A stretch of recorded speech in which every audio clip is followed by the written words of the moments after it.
정종현 시인이 쓴 방문객이라는 시가 있습니다. 2015년에 쓴 섬이라는 시집에 수록이 되어 있는데, 제가 추수감사절 맞이해서 설교 시작하면서 시를 한 편 낭독하겠습니다. 사람이 온다는 건 삶은 실은 어마어마한 일이다. 그는 그의 과거와 현재와 그리고 그의 미래와 함께 오기 때문이다. 한 사람의 일생이 오기 때문이다.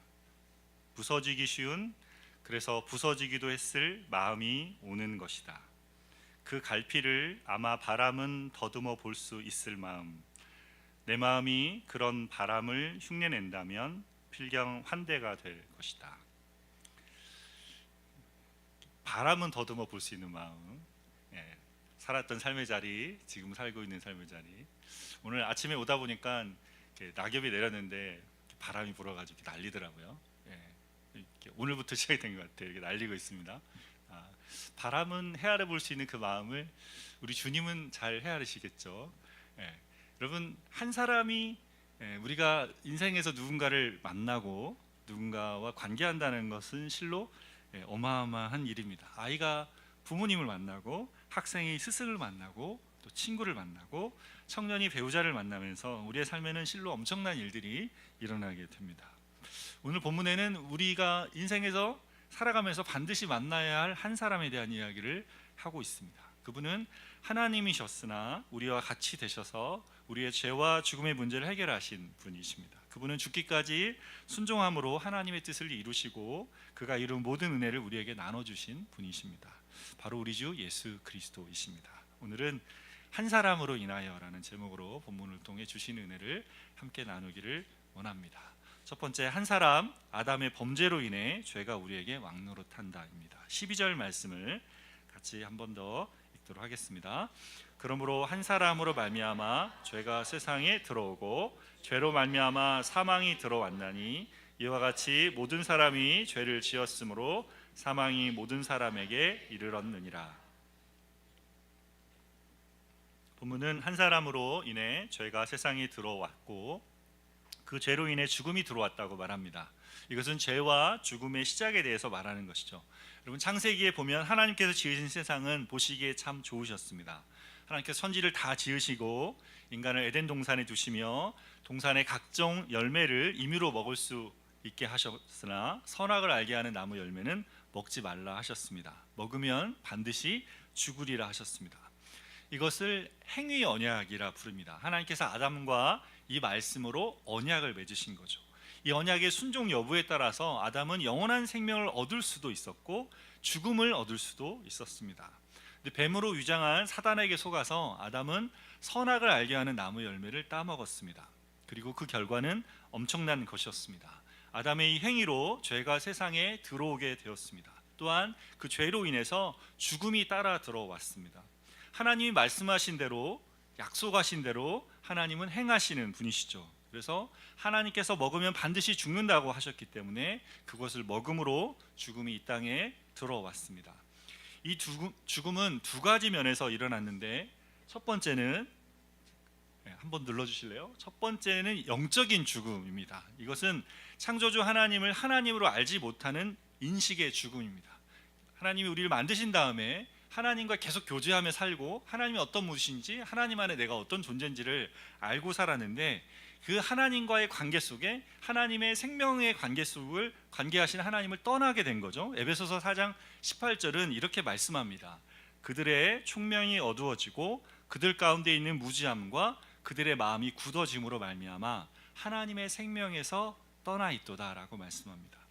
아담의 죄로 인해서 생명의 근원이신 하나님에게서 떠나서 어둠 가운데 살게 됐습니다. 그래서 하나님이 어떤 분이신지 하나님과의 관계 속에 누리는 것들을 잃어버린 채 살게 되었습니다.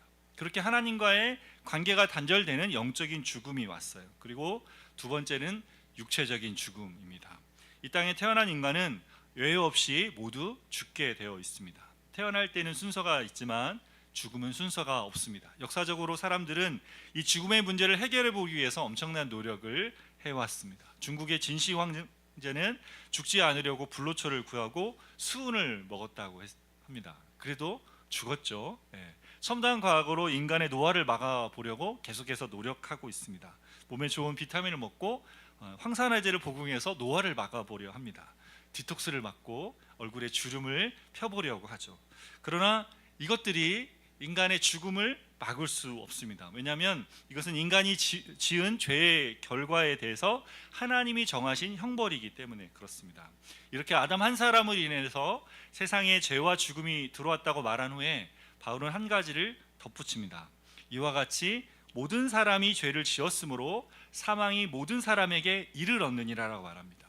모든 사람이 죄를 지었다 할 때 시제가 부정과거 시제를 쓰는데, 이것은 모든 인류가 과거에 행한 한 죄된 행위를 가리키는 것이죠.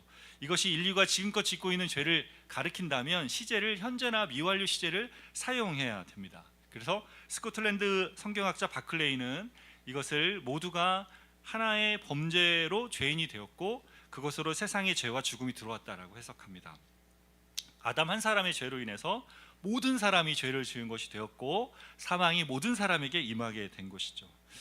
이렇게 말씀하면 누군가 이렇게 물어볼 수 있을지 모르겠어요.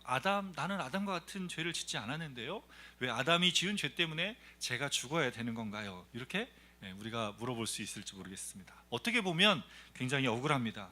짓지도 않은 죄 때문에 죽어야 한다는 것이 잘못된 것처럼 보입니다. 우리 중에 어느 누구도 아담과 같은 죄를 짓지는 않았습니다. 다만 아담이 지은 죄의 결과인 죽음인 이 형벌이 우리에게 임한 것이죠.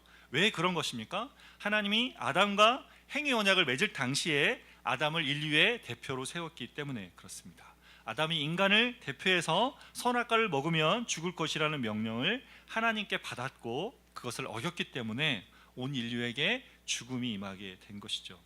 여러분, 이 대표성의 원리는 우리가 살아가는 삶에도 잘 적용이 됩니다. 지난 미국 대선에서 트럼프 전 대통령이 후보자가 당선이 되었죠. 당선이 된 다음에 벌써 이렇게 준비를 하고 있는데, 최근에 그 IRA 인플레이션 감축에 따른 전기차 보조금 폐지를 준비하고 있다고 합니다.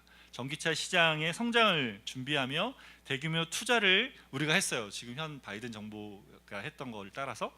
근데 이게 폐지가 되면 문제가 되죠. 그래서 한국 배터리 업계가 치명적인 타격을 입을 것이라 예상이 됩니다.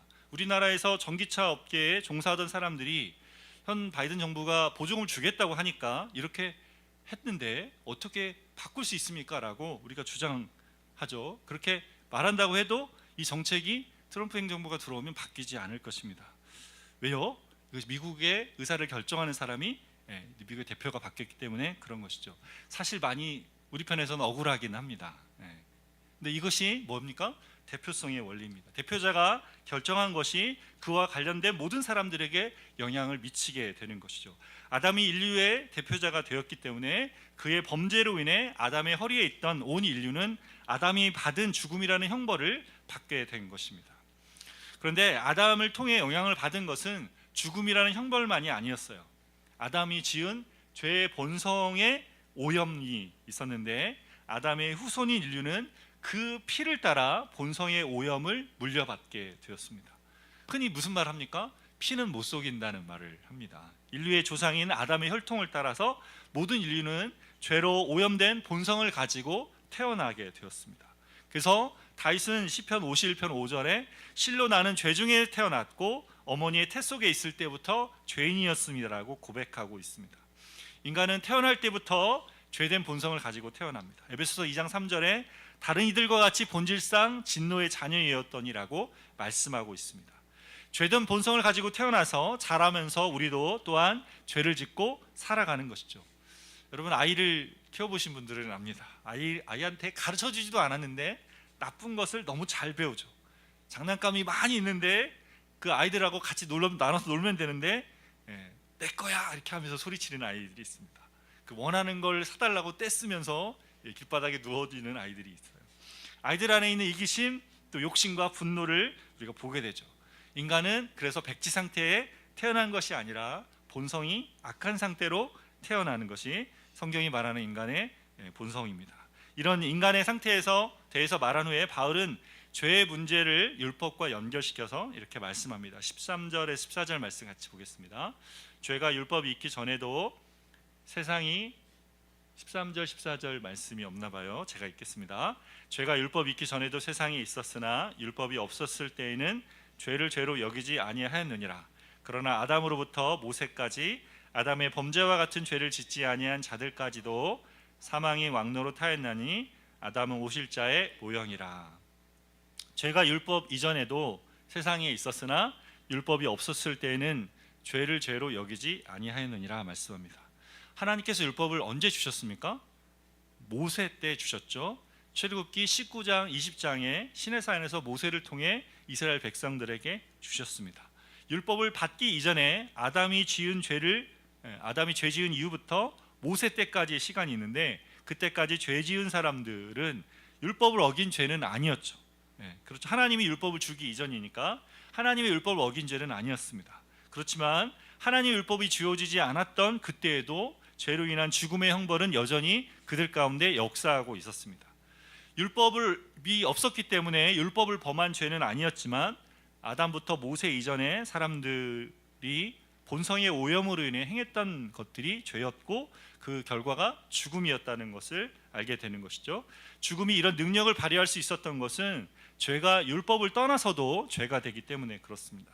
로마서 1장과 2장에서 사도 바울이 이야기한 것처럼 사람 안에 주신 양심이 변명하고 송사하며 자기 안에 율법 역할을 하기 때문에 그렇죠. 그래서 모세가 율법을 주기 이전인 아담부터 모세까지도 죽음이 왕노릇하여 모든 사람이 죽음의 노예가 되었습니다. 그리고 모세 때에 주신 율법은 우리가 하나님의 기준에 맞는 삶을 살지 못한다는 것을 계속 우리에게 보여줍니다. 결국 아담의 타락한 본성을 가진 인간은 율법이 없었을 때나 율법을 가졌을 때나 하나님의 기준에 이르지 못해서 죽음이 왕노릇하는 그 아래 살게 된 것입니다.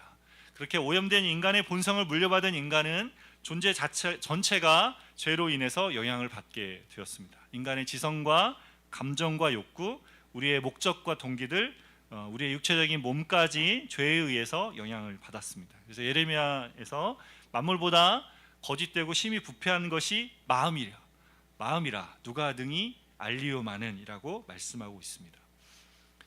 이것은 인간의 기준으로 도덕적으로 선을 전혀 행할 수 없다는 말이 아니라 아니에요. 인간은 그렇게 할 수 있죠. 불쌍한 사람들을 보면 돕고 싶고 위기에 처한 사람들을 구하려 하고 다친 사람을 치료하는 본성이 아직 인간에게 남아 있습니다.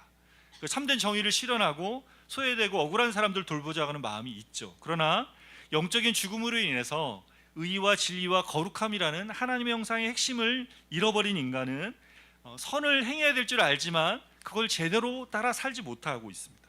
의를 행해야 된다는 걸 알지만 의롭지 못한 삶을 때로 살아갑니다. 거룩한 것을 추구하지만 거룩하지 않은 모습이 삶에 드러나는 것이죠. 선하고 의롭고 거룩함을 추구하는 것 같다가도 상황에 따라서 자기중심적이 되고 이기적인 모습으로 되어버리는 것이 인간인 것이죠. 이것이 아담 후손으로 태어난 모든 인류가 처한 비참한 상태입니다. 아담을 통해 죽음이 우리 모든 사람 안에 왕노릇하고 있습니다. 죽음은 인생의 모든 것을 의미 없게 만들죠. 전도서 저자는 그래서 계속 인생이 헛되다라고 말합니다. 헛되고 헛되니 모든 것이 헛되도다. 인생을 살면서 계속 생각하게 됩니다. 사춘기를 지날 때, 또 인생의 어느 자리를 지날 때, 야 이렇게 살아서 뭐 할까? 허무한 삶이잖아. 어차피 그래서 살아봤자 죽는 거 아니야? 이런 생각들을 하게 되는 것이죠. 죽음이 우리를 지배하고 그 능력으로 우리가 생명을 빼앗아가면 우리의 존재는 이 땅에 사라지고 없어지게 되는 것입니다.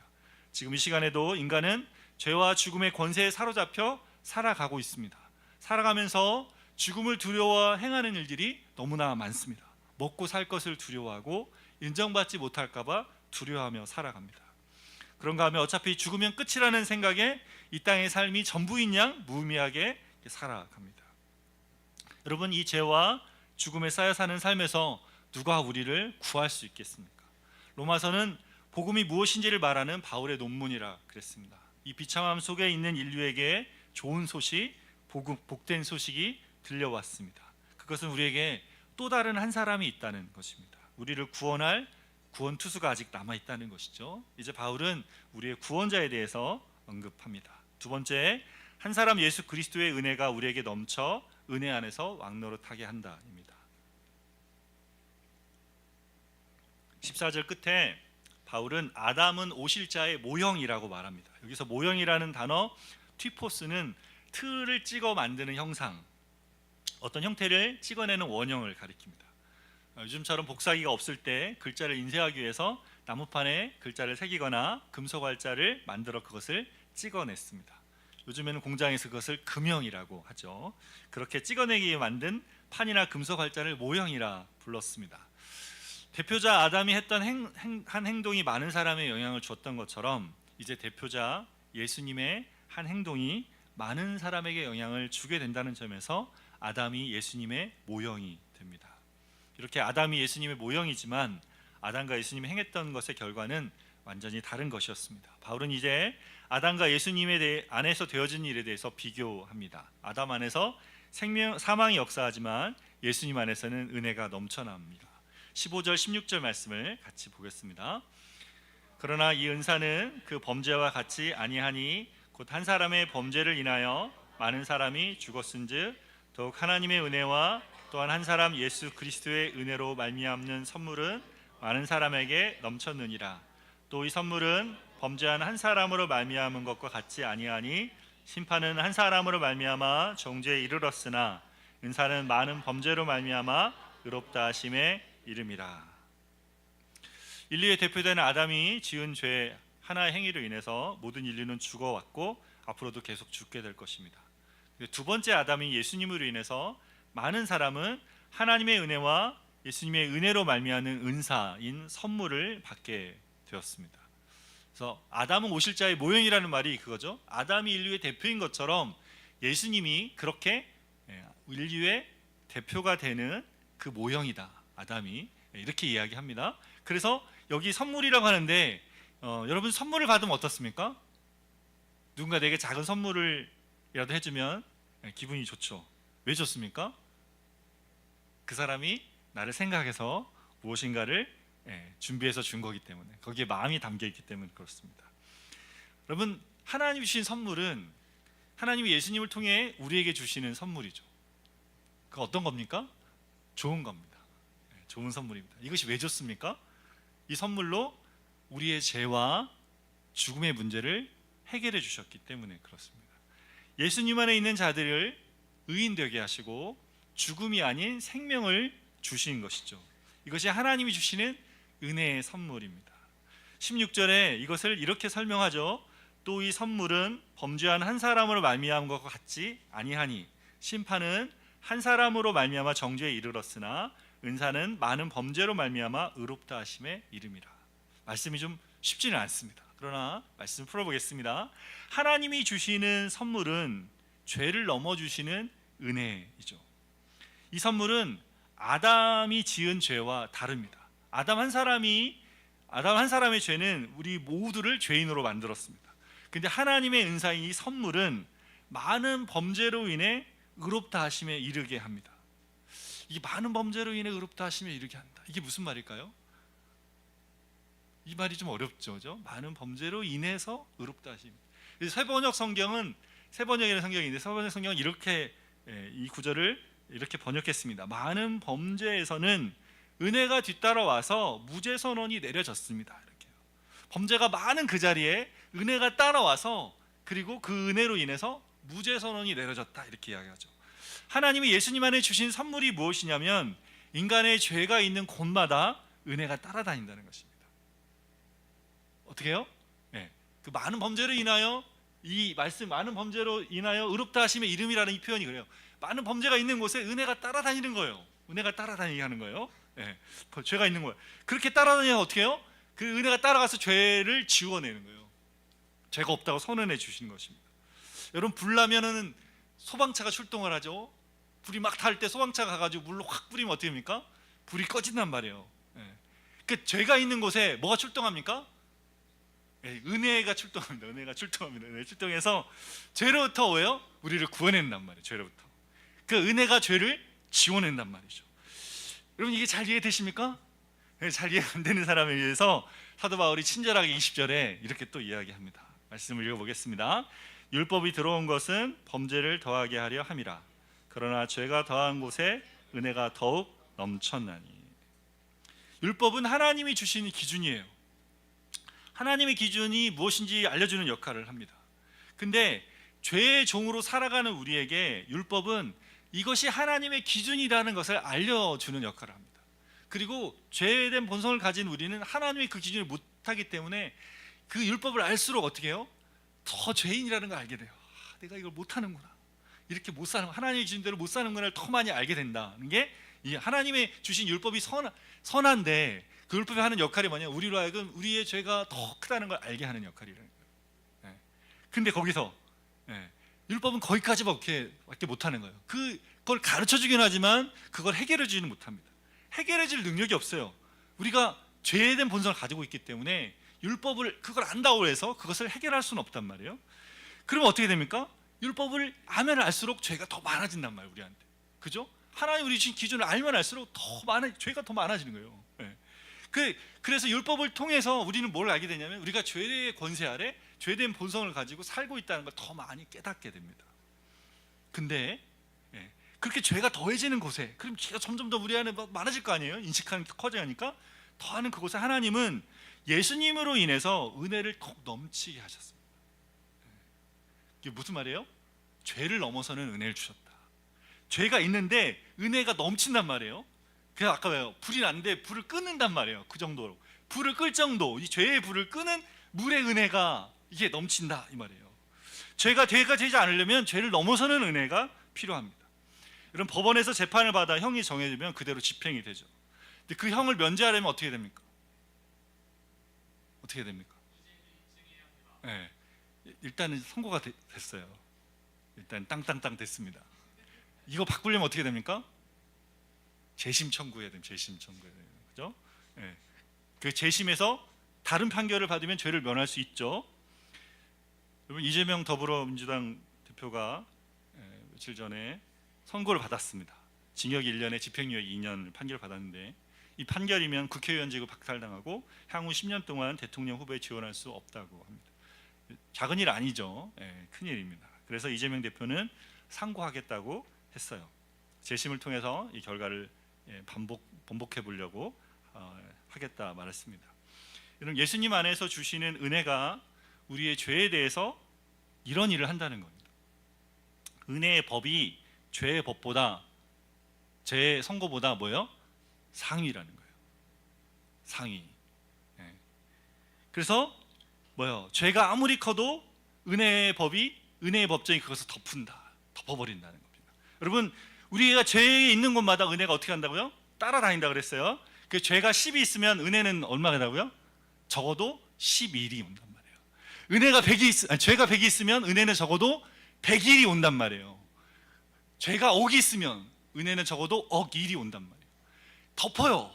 늘 덮어요. 죄를 덮어낼 만큼 큰 은혜가 주어진다는 거예요. 그래서 말씀하여 우리의 죄가 진홍같이 붉을지라도 은혜로 양털처럼 희어진다는 거예요.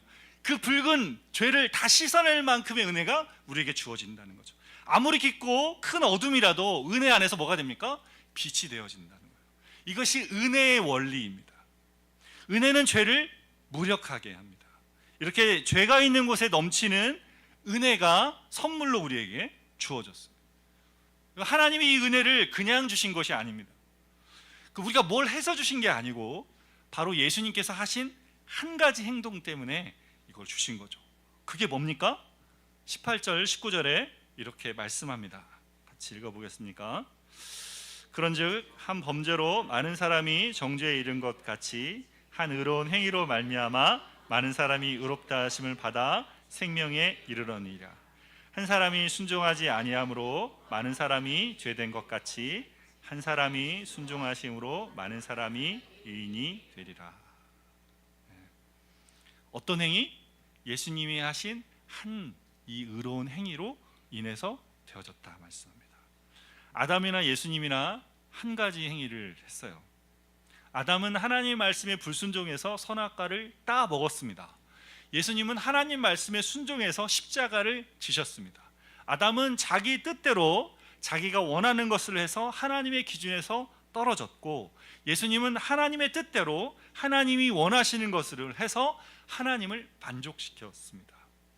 인류의 대표자인 아담 안에서 모든 사람이 죽음의 형벌을 받고 죄된 본성을 받았습니다. 마찬가지로 예수님은 그를 믿는 자들의 대표가 되어서 그분 안에 있는 자들을 의롭다 하시고 생명을 얻게 하십니다.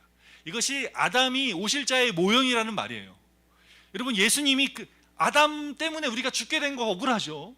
근데 예수님 안에 있으면 살게 하시려고 아담이 모형으로 그렇게 주어졌고, 예수님이 오셔서 이 생명의 은혜, 이 은혜 안에 들어가 살도록 하는 일을 예수님이 우리의 대표자가 되게 하셨다는 것이죠.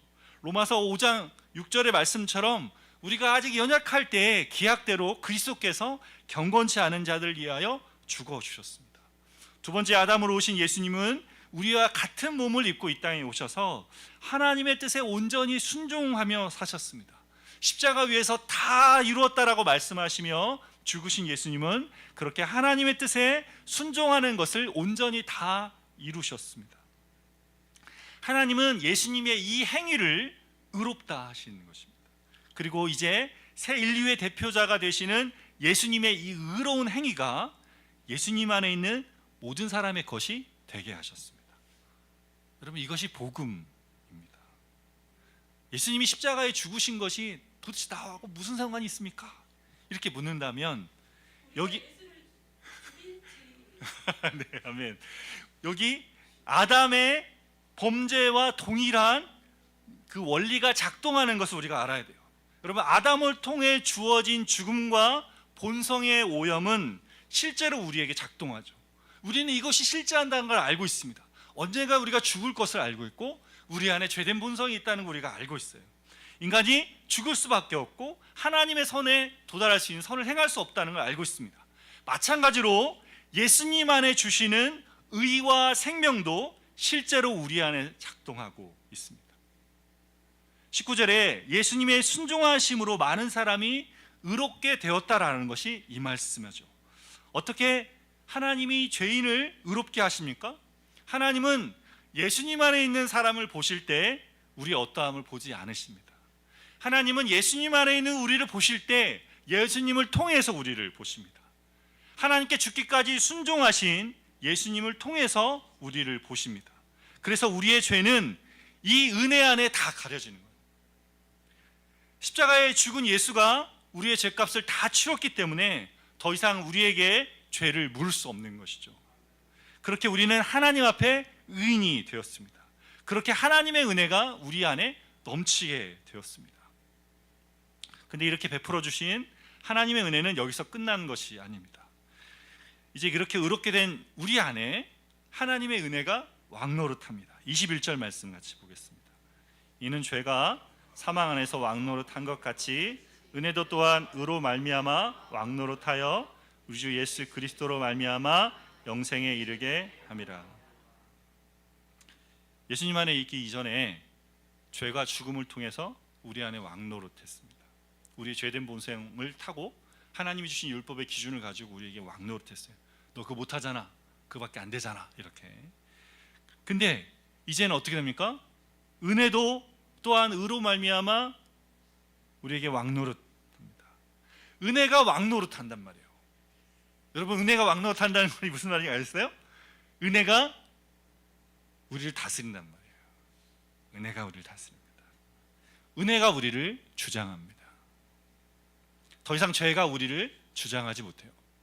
은혜가 주장합니다. 왜요? 은혜가 늘 죄를 이기기 때문에 그렇습니다. 은혜가 죄의 불이 났을 때 어떻게? 은혜의 물이 끈단 말이에요. 끈단 말이에요. 네. 그렇게 은혜가 우리를 다스리면 예수님 안에서 어떻게 합니까? 우리가 영생에 이르게 된다라고 말합니다. 하나님의 은혜는 영적으로 죽은 우리의 심령을 살려냅니다. 누가 살려냅니까? 누가 살려내요, 우리를? 답을 하시는 분이 없습니까? 누가 우리를 살려냅니까? 누가 살려내요? 답을 해주시는 분이 없습니다, 지금. 누가 우리를 살려냅니까?